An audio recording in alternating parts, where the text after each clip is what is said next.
Hi, I'm dePaul Miller, and today I'll be presenting KVCG, a heterogeneous key-value store for skewed workloads. My co-authors are Jacob Nelson, Ahmed Hassan, and Roberto Palmieri. We're all part of the Scalable Systems and Software group at Lehigh University. Key-value stores are an interesting kind of data repository. They support read and write operations on keys, normally with the guarantees of linearizability. They're widely used by groups like Facebook and Twitter, who publish performance metrics. Current challenges to developing key-value stores include the skewed workloads that they experience, which have a Zipf distribution, and achieving high parallelism. GPU-based key-value stores have been introduced in the past to solve this high parallelism issue. However, they also have introduced high latency. CPU-based key-value stores, on the other hand, are unable to keep up with the limited number of cores and have a much lower throughput. KVCG seeks to be a balance between CPU and GPU key-value stores. KVCG accelerates skewed workloads across the CPU and GPU. It partitions hot and cold keys, and we're able to demonstrate how doing this leads to good performance. And it also utilizes the LSLAB GPU hash map, which we present in this paper. I will go over a system overview, the execution workflow, and then KVCG's components, the canonical store, the HotCache, and the router, and then I will go into some of the evaluation presented in the paper. KVCG handles standard linearizable get, put, and delete operations. These operations are sent in batches, which we call client request batches, or CRBs. These CRBs reach the router where they're partitioned into hot and cold keys based on a trained model in the router. KVCG does not rely on the accuracy of the model to guarantee correctness, meaning that if we actually don't approximate the true probability of accesses, that doesn't matter for correctness. We attempt to, though, and utilize a histogram. We set a threshold where a proportion of accesses above that number is considered hot. And we allow for this model to change periodically, and we do periodically change this. We call this a model change. By doing this, we're able to effectively partition the store. Hot keys go to the HotCache, which is on the CPU, and cold keys go to the canonical store, which is on the GPU. We maintain consistency by partitioning. That's how we're able to guarantee our linearizability. Next, I will talk about how a single CRB is processed by KVCG. First, we have client request batches, which come into KVCG and are partitioned into hot and cold requests by the model. The batch of cold requests are assembled into a GPU request batch, which we call a GRB. At the same time, the HotCache processes hot requests. If a key is present, a response is sent. If it's not, we call this a miss. And the key will be put into a GRB, which will then be sent to the GPU. The GRBs are appended by an orchestrator thread that's running the GPU into a much larger batch, which we call an aggregate request batch, or ARB. These ARBs are then run on the canonical store. The canonical store is able to process requests, respond to the client, and insert if needed. Now I'm going to discuss the canonical store in more detail. The canonical store operates with multiple CUDA streams to pipeline processing. Each CUDA stream is associated with an orchestrator thread on the CPU. These orchestrator threads start by dequeuing GRBs from a queue. They go ahead and append them into ARBs, or the aggregate request batches. And then they are able to go ahead and move this memory to LSLAB. The memory itself is in page-locked host memory, and the hash map is in unified memory. There's more details about this in the paper. The LSLAB kernel then goes ahead and does all the processing, and then there's synchronization with the kernel in the stream. After this, we move the result back to the CPU, and we're able to go ahead and respond to the client and handle something if it was a miss. I will now go over LSLAB in more detail. LSLAB is based off of the SLAB hash map. SLAB has limits of 4-byte keys and values. However, we want arbitrary size, so we created LSLAB. Both SLAB and LSLAB are chaining-based hash maps. They have nodes, which are called slabs, which have 31 elements and a next pointer. Both LSLAB and SLAB launch with requests assigned to threads. They assign a single request to each individual thread. Threads operate in groups of 32 called a warp to cooperate to perform operations. These are called warp cooperative operations. In order to guarantee correctness, we make a thread utilize the reader-writer spin lock and grab it so that the warp can operate with mutual exclusion. When processing a request, as seen on the right, we start with a leader thread. This leader thread goes ahead and grabs the lock on a bucket.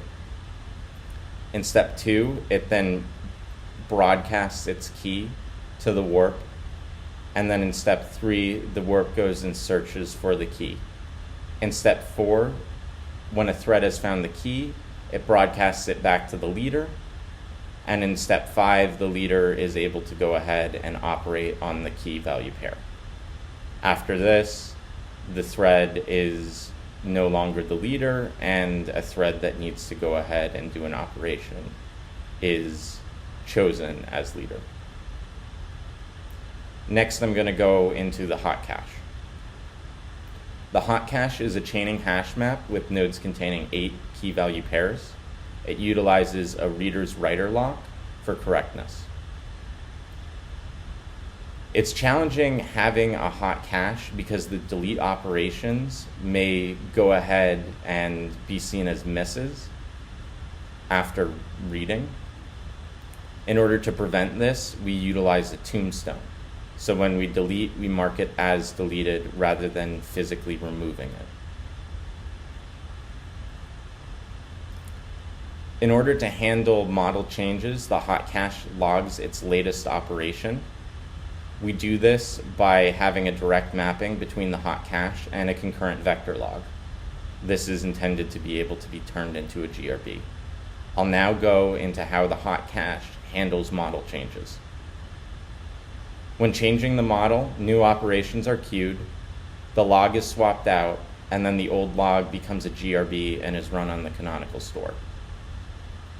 The router then launches a thread that iterates through the HotCache to remove cold keys. I'm now going to go over the router in more details. The router utilizes the model and periodically changes it. In order to guarantee correctness, we grab a lock whenever changing the model and hold it while removing cold keys from the HotCache. In our experiments, this takes less than 500 milliseconds. A recent paper suggests workloads at Facebook change every hour, so we feel that this is a good amount of time. I'm now going to go into more detail about our evaluation. We evaluate using 2 CPUs with 48 available cores and a GTX 1080. We utilize 10 streams for KVCG's Canonical store and all our competitors. Our competitors include MegaKV, a store which utilizes a 4-byte to 4-byte mapping on the GPU, which maps into a secondary index on the CPU. We also have Mica, which utilizes a hash map per thread and routes to the hash maps in order to achieve high throughput and low latency. We then have KVC, a CPU-only version of KVCG, and we have KVG, a GPU-only version of KVCG.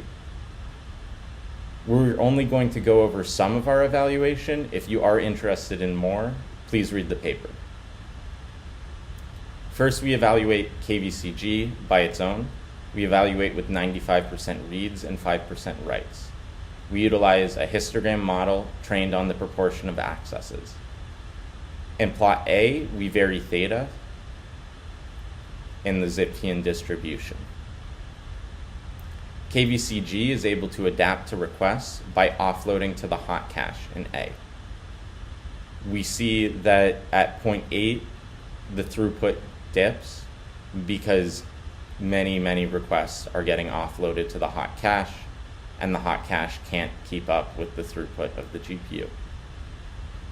Next, we evaluate partitioning in B. We choose to evaluate at a theta of 0.5, which has been suggested in a recent OSDI paper as being what Twitter and other social networks may see. We vary the percentage of keys we consider hot by classifying the top n% of accesses as hot in this experiment. We find that 0.1% is an ideal choice to be considered hot. Note that 0.1% means more than 0.1% of requests are going to the HotCache because this workload is skewed.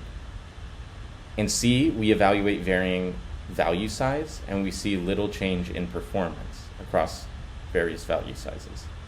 Next, we look at how KVCG compares to all its competitors. We evaluate with a theta of 0.5 to compare KVCG and our competitors. We find that Mica has better throughput than the HotCache. However, the Canonical store has much better throughput than Mica. We find Mega KV has a high latency and low throughput whenever it modifies the secondary index. And this and the performance of KVG justifies our choice to use LSLAB rather than using a 4-byte to 4-byte map as our GPU hash map. In comparison to KVC and KVG, KVCG finds a better balance between the latencies of the CPU and GPU while benefiting from the GPU throughput. Next, we'll look at the performance while changing the router. Initially, we start with a poorly trained model, and we move to a trained model.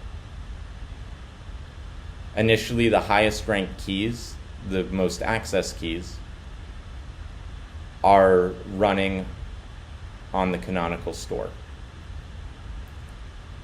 At 1.3 seconds, we change the model, and this completes 340 milliseconds later. After this completes, the Canonical store has a spike in latency due to all of the misses that are routed to the Canonical store, but this settles down by 3 seconds. However, during this time, all of the highest ranked keys are served faster because they're able to be served on the HotCache. In conclusion, KVCG provides the best of both worlds. It provides low latency on the CPU and high throughput on the GPU. If you want to check out our code, you can check out our code on GitHub, and feel free to email me if you have any questions. Thank you.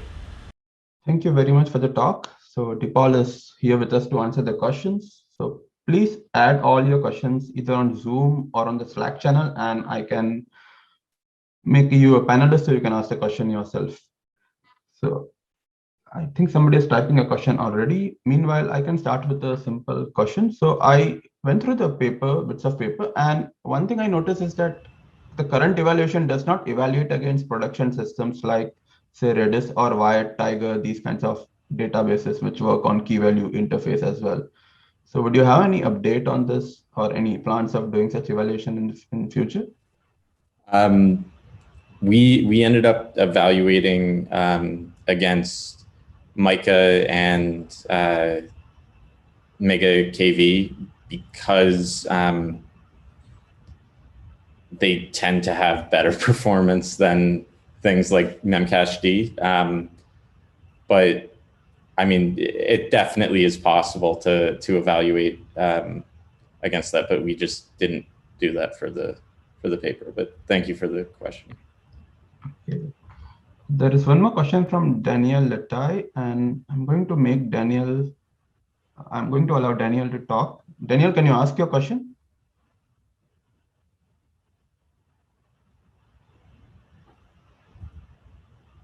Okay, so I can read the question. So Daniel is asking, is KVCG, KVC, or KVG dependent on the architecture? Will AMD with Infinity Fabric for memory access and PCIe 4 for GPU access have different set of results? Thank you for the question. That is possible. The only dependency that we have is you need an NVIDIA GPU that can run CUDA.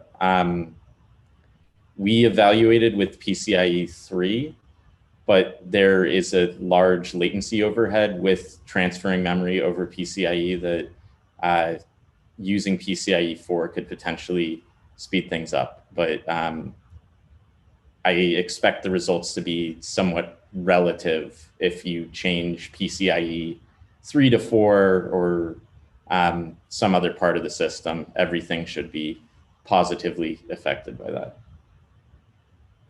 Thank you. Okay, thank you for the answer. So let's see if there are more questions. Meanwhile, I can ask one more. So I noticed that the experiments currently report the mean latencies, if I'm not wrong. And it's common for GPU-based systems to often have poor tail latencies because of concurrency issues. So could you comment on the tail latency results in such a system? Yeah. So the tail latency remained under 1 millisecond for everything. We used mean latency just to sort of average in the tail latency and show that, although we do recognize that that's not entirely standard. But thanks for the question. Okay, great. So thanks a lot for the talk and for answering all the questions.